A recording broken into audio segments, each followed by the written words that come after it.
Silchar reduction sell 2026 এবারের শিলচর শহরের reduction sell যেন এক উৎসবের রূপ নিয়েছিল।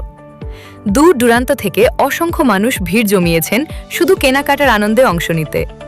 শহরের প্রতিটি রাস্তা ছিল খরিদ্দারদের পদচারণায় মুখর।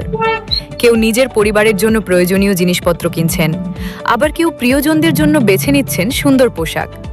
বাজার জুড়ে ছিল আনন্দ আর উচ্ছ্বাসের পরিবেশ। বিক্রেতারাও যেন খুশিতে ভরপুর। কেউ বলছেন 50 টাকায়, কেউ আবার 100 টাকায়, আর কোথাও শোনা যাচ্ছে জোড়া 100। এই ডাকগুলো যেন ক্রেতাদের মনে আরও বাড়িয়ে দিচ্ছিল আনন্দের ঢেউ। সব মিলিয়ে এবারের রিডাকশন সেল শিলচর শহরের মানুষের জন্য হয়ে উঠেছিল এক স্মরণীয় অভিজ্ঞতা। আনন্দ, উৎসব আর কেনাকাটার এক অসাধারণ মিলন মেলা। সত্যি এবারের রিডাকশন সেল ছিল অন্য সব বছরের তুলনায় আরও জমজমাট, আরও প্রাণবন্ত।